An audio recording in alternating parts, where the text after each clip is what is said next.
বান্দার ভয় কলিজা গলার কাছে চলে আসবে, আবার মৃত্যুর মতো ভয় সৃষ্টি হয়ে যাবে, কানতে কানতে অস্থির হয়ে যাবে, বলবে আল্লাহ আমি তো করে ফেলেছি, আমি তোমার কাছে মাপ চাই, আমাকে ক্ষমা করে দাও। বান্দার এই হয়রানি আর পেরেশানি দেখে আল্লাহ রাব্বুল আলামিন বলবেন, বান্দা যাও, চলে যাও, আমার জান্নাতে চলে যাও, আমি তোমার মাফ করে দিলাম।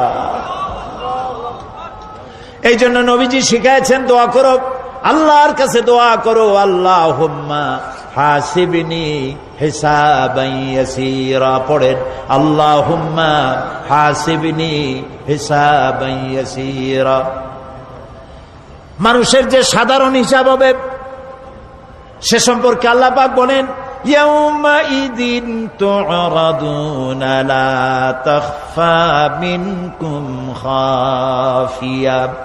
সেদিন তোমাদের হিসাব নিকাশ পেশ করা হবে এবং তোমাদের কোনো বিষয় গোপন রাখা হবে না, কিচ্ছু গোপন থাকবে না, সব প্রকাশিত হয়ে যাবে। ইন্না লিল্লাহি ওয়া ইন্না ইলাইহি রাজিউন। আল্লাহ তাআলা বলেন, ইয়াউমাইযিন ইয়াসদুরুন নাসু আশতাতান লিয়ুরাউ আ'মালাহুম ফামান ইয়া'মাল মিসকালা যাররাতিন খায়রান ইয়ারা ওয়া মান ইয়া'মাল মিসকালা যাররাতিন শাররান ইয়ারা। সেদিন মানুষকে বিভিন্ন দলে বিভক্ত করা হবে, সব এক জায়গায় থাকবে হাসরে মানুষ। তখন আসামি খুনি, এই যে বিরাট মাহফিল, বিশাল মাহফিল, এর মধ্যে চোর ডাকাত খুনি এই জাতীয় লোক থাকতে পারে না? পারে কিনা? তারা কিন্তু এখন নিরাপদ, যেহেতু পুলিশও দেখতেছে না আর র্যাবেও দেখতেছে না, খুব নিরাপদ। কিন্তু হঠাৎ করে যদি বলা হয় এই সমাবেশের ভিতরে সন্ত্রাসী কারা, তাদেরকে আমরা শনাক্ত করেছি, তারা আলাদা হয়ে যাও, তখন অবস্থাটা কেমন হবে? মৌতের শামিল হয়ে যাবে, ঠিক না? সমস্ত মানুষেরা হাসরের মাঠে একসাথে থাকবে, হঠাৎ করে হুকুম হবে, আওয়াজ হবে, আমতাজুল ইয়াউমা আইয়ুহাল মুজরিমুন। অপরাধীর দলের আলাদা হয়ে যাও। নেককার থেকে তারা তখন আলাদা হয়ে যাবে, দলে দলে বিভক্ত হয়ে যাবে, বিভক্ত হবে এবং তাদের কৃতকর্ম তাদেরকে এই জন্য করা হবে যাতে করে তাদের কৃতকর্ম তাদেরকে দেখানো যায়। অতঃপর কেউ যদি সরিষা পরিমাণ ভালো কাজ করে পুরস্কৃত করা হবে, সরিষা পরিমাণ খারাপ কাজও যদি করে দেখানো হবে এবং সেজন্য তাকে তিরস্কার ভোগ করতে হবে, শাস্তি দিতে হবে। প্রিয় ভাই সব, সেই কঠিন হাসরের ময়দানে সমস্ত মানব গোষ্ঠীকে একত্রিত করা হবে। আমল নামা বলতে সেখানে বোঝানো হয় আমল নামা উপস্থিত করা হবে, যাতে মানুষের সকল ধরনের কর্মগুলিকে লিপিবদ্ধ করে রাখা হয়েছে। আল্লাহ তাআলা বলেন, وَوُضِعَ الْكِتَابُ فَتَرَى الْمُجْرِمِينَ مُشْفِقِينَ مِمَّا فِيهِ وَيَقُولُونَ يَا وَيْلَتَنَا مَا لِهَذَا الْكِتَابِ। আর আমলনামা সামনে রাখা হবে, তাতে যা লেখা আছে তার কারণে আপনি অপরাধীদেরকে ভীত এবং সন্ত্রস্ত দেখতে পাবেন। আল্লাহ তাআলা বলছেন, আমলনামা হাতে এসে যাবে এবং এই হাতে আমলনামা পাওয়ার পর তারা বলবে, মালি হাযাল কিতাব লা ইউগাদিরু সগীরাতান ওয়ালা কাবীরাতান ইল্লা আহসাহা। এটা কি আশ্চর্য কিতাব! বড় বড় পাপ যা করেছি তাও লেখা হয়েছে, ছোট ছোট পাপ যা করেছি তাও লেখা হয়েছে। ওয়াজাদু মা আমিলু হাদিরান ওয়ালা ইয়াযলিমু রাব্বুকা আহাদা। যা যা তুমি আমল করেছিলে সমস্ত কৃতকর্ম কাগজে পত্রে লেখা আছে।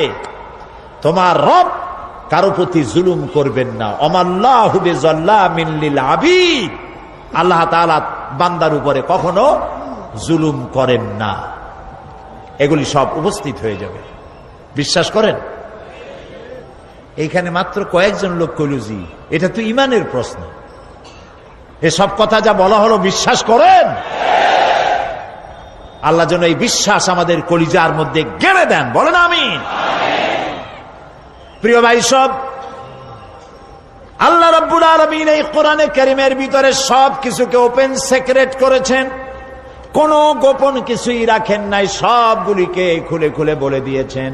আল্লাহ তাআলা বলেন, ওয়া কুল্লা ইনসানিন আলজামনাহু তাইরাহু ফি উনুকি ওয়া নুখরিজু লাহু ইয়াওমাল কিয়ামাতি কিতাবান ইয়ালকাহু মানসুরা ওয়া কুল্লা ইনসানিন আলজামনাহু তাইরাহু ফি উনুকি। আমি প্রত্যেক মানুষকে, মানুষের কর্মকে তার গ্রীবা লগ্ন করে দিয়েছি। এই যে গলা, গলা, এই গলার কাছে একটা ঘুটলির মতো, একটা সিম কার্ডের মতো এইখানে আমি রেখে দিয়েছি। কোথায়? কোন গলায়? কে বলতেছেন এ কথা? এই ঘুটলির ভিতরে তুমি যা করতেছো সব লিপিবদ্ধ হচ্ছে। সুবহানাল্লাহ বলেন। এখন বলতে পারেন অদৃশ্য এই ঘুটলি, এটা তো দেখি না, এটা কে বলতেছেন? আমি কিন্তু দেখতে পাচ্ছি না। আপনারা দেখেন নাকি? কেউ দেখেন না। হাত দিয়ে ধরে দেখেন, পান নাকি? ধরাও যায় না, দেখাও যায় না।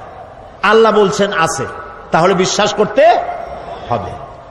এর ভিতরে সব রেকর্ড হয়ে যাচ্ছে। আপনি বলবেন এতটুকুন ঘুটলির মধ্যে, তাবিজের মধ্যে আমার সারা জীবনের সব কথার সব কাজ ঢোকে কেমনে? কেমনে লেখা হয়?